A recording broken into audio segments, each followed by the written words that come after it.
Hello guys, welcome to my YouTube channel Learning with B2 আজি অনুষ্ঠিত হৈ যোৱা গণিতৰ পৰীক্ষাৰ মই সিৰিজ B2 ডিসকাস কৰিবলৈ লৈছো যিমান কেইটা উত্তৰ কম MCQ গুটেইকেইটা শুদ্ধ গুটেইকেইটা প্ৰমাণ কৰি পেলাই দিয়া হৈছে আপোনালোকক চাব এটো 4 9 14 19 24 70 তম পত্ৰৰ বাবে তলত কোনটো ধৰণত প্ৰকাশ কৰিলে শুদ্ধ উত্তৰ পোৱা যাব এটো এনসাৰ B is correct 4 + 69 * 5 আৰু 2 নম্বৰ যেটো প্ৰশ্ন আছিল সেই 2 নম্বৰ প্ৰশ্নটোৰ উত্তৰটো -15 হয় আপোনালোকে এটো চাই যাওক আনহাতে যেটো 3 নম্বৰ প্ৰশ্ন আছিল ত্ৰিভুজ ABC AB 6 এটো আপোনালোকে মিলাই চাই লব এটোৰ যেটো এনসাৰ আছে C is correct answer 1.2 cm so যেটো 4 কোৱেশ্চন আহিছিল সেই 4 কোৱেশ্চনটোৰ বাবে correct answer is D ত্ৰিভুজ ABC সদৃশ ত্ৰিভুজ QRP এটো হয় D টো answer শুদ্ধ হ'ব তাৰপিছত 5 নম্বৰ কোৱেশ্চনটোৰ শুদ্ধ answer হ'ব B 4 যেটো 6 নম্বৰ কোৱেশ্চন আছিল হেতু শুদ্ধ answer হ'ব 6 or -2 হ'ব যেটো 7 নম্বৰ কোৱেশ্চন আছে সেই 7 নম্বৰ কোৱেশ্চনটোৰ ভ্যালু হ'ব 1 যেটো 8 নম্বৰ কোৱেশ্চন আছে সেই 8 নম্বৰ কোৱেশ্চনটোৰ ভ্যালু হ'ব twice sec a যেটো 9 নম্বৰ কোৱেশ্চন আছে সেই 9 নম্বৰ কোৱেশ্চনটোৰ ভ্যালু হ'ব 40 হ'ব D is correct answer যেটো 10 নম্বৰ কোৱেশ্চন আছে সেই 10 নম্বৰ কোৱেশ্চনটোৰ correct answer is C pi/12 r² হ'ব যেটো 11 নম্বৰ কোৱেশ্চন আছে সেই 11 নম্বৰ কোৱেশ্চনটো আছে D কাৰেক্ট answer 7 cm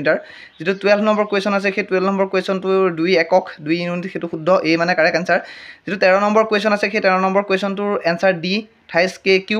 যেটো 14 নম্বৰ কোৱেশ্চন আছে সেই 14 নম্বৰ কোৱেশ্চনটোৰ answer আমি 4 cm পাবলৈ সক্ষম হৈছো B is correct যেটো 15 নম্বৰ কোৱেশ্চন আছে কোৱেশ্চন নম্বৰ শুদ্ধ answer হৈছে 5.6,5 মানে কোৱেশ্চন নম্বৰ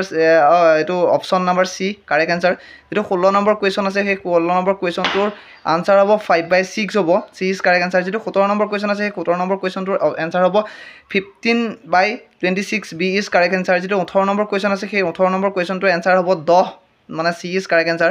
যেটো 19 নম্বৰ কোৱেশ্চন আছে সেই 19 নম্বৰ কোৱেশ্চনটোৰ answer হ'ব C 340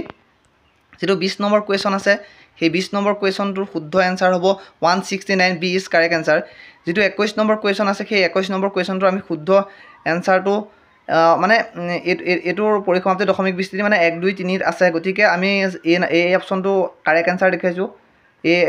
1 2 3 শুদ্ধ হ'ব যেটো 22 নম্বৰ কোৱেশ্চন আছে সেই 22 নম্বৰ কোৱেশ্চনটোৰ কাৰেক্ট answer আমি পাবলৈ পাইছো A y আৰু z সত্য হ'ব হেতু হ'ব যেটো 23 নম্বৰ কোৱেশ্চন আছে সেই 23 নম্বৰ কোৱেশ্চনটোৰ আমি answer পাবলৈ সক্ষম হৈছো B -7 আৰু C = 10 মানে option number B is correct answer যেটো 24 নম্বৰ কোৱেশ্চন আছে সেই 24 নম্বৰ কোৱেশ্চনটোৰ answer হ'ব D 15 হ'ব যেটো 25 নম্বৰ কোৱেশ্চন আছে সেই 25 নম্বৰ কোৱেশ্চনটোৰ answer হ'ব B -303,420 হেতু হ'ব যেটো 26 নম্বৰ কোৱেশ্চন আছে সেই 26 নম্বৰ কোৱেশ্চনটোৰ answer হ'ব 3/4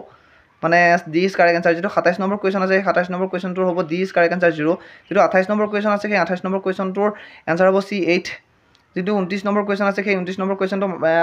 55 ডিগ্ৰী আৰু 55 degree B is correct answer যেটো 30 নম্বৰ কোৱেশ্চন আছে পটাপট কৰি দিছো আপোনালোকে পটাপট মিলাই চাওক যেটো 30 নম্বৰ কোৱেশ্চন আছে সেই 30 নম্বৰ কোৱেশ্চনটোৰ answer হ'ব C 12 is correct answer আপোনালোকৰ পৰৱৰ্তী প্ৰশ্ন পৰীক্ষাসমূহত যদি কিবা MCQ কমন লাগে মোক কন্টাক্ট কৰিব মই আপোনালোকক ভিডিওৰ মাধ্যমেৰে আপোনালোকক জনাই দিম ইয়াৰ পিছত আমি আসো যদি চেনেলটো নতুনকৈ আহিছে চেনেলটো সাবস্ক্ৰাইব কৰি দিব আপোনালোকে ইয়াৰ পিছত আছে 31 নম্বৰ কোৱেশ্চন গুটেইকেইটা শুদ্ধ আপোনালোকক দিছো 31 নম্বৰ কোৱেশ্চনটোৰ answer হ'ব A is correct answer 0 যেটো 30 নম্বৰ কোৱেশ্চনটোৰ 32 নম্বৰ কোৱেশ্চনটোৰ answer হ'ব B is correct বৃত্তটোৰ Vyas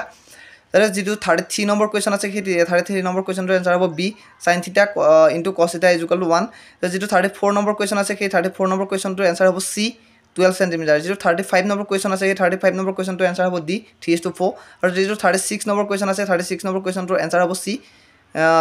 0.5 maybe হেতু হ'ব C টো answer correct answer হ'ব যেটো 37 নম্বৰ কোৱেশ্চন আছে 37 নম্বৰ কোৱেশ্চনটোৰ answer হ'ব D 8 আৰু যেটো 38 নম্বৰ কোৱেশ্চন আছে এটো আমি তেনে উজু দিছে 9 মানে তো 2 4 2 3³ 4³ 7 7 9 D is correct answer যেটো 39 নম্বৰ কোৱেশ্চন আছে হেতু answer হ'ব B √3/3 √5 যেটো 40 নম্বৰ কোৱেশ্চন আছে 40 নম্বৰ কোৱেশ্চনটোৰ answer হ'ব C 8 মানে যেটো 41 নম্বৰ কোৱেশ্চন আছে 41 নম্বৰ কোৱেশ্চনটোৰ answer হ'ব D খুব বেছি 2 যেটো 42 নম্বৰ কোৱেশ্চন আছে answer হ'ব A 5x - twice y = 0 যেটো 43 নম্বৰ কোৱেশ্চন আছে answer A হ'ব P ৰ চাৰি বাহিৰা সকলো মান তাৰ পিছত আছে 44 নম্বৰ কোৱেশ্চন আছে 44 নম্বৰ কোৱেশ্চনটোৰ answer হ'ব B2 যিটো 45 নম্বৰ কুৱেশ্যন আছে সেইটো 45 নম্বৰ কুৱেশ্যনটোৰ এনচাৰ হ'ব বি ডি গ্ৰেটাৰ দেন 0 আজিলৈ ভিডিঅ'টো ইমানে যদি ভিডিঅ'টো ভাল পালে ভিডিঅ'টো লাইক কৰক চেনেলটো ছাবস্ক্ৰাইব কৰক আৰু সকলোৰে মাজলৈ আগবঢ়াই দিয়ক ধন্যবাদ জয় অসম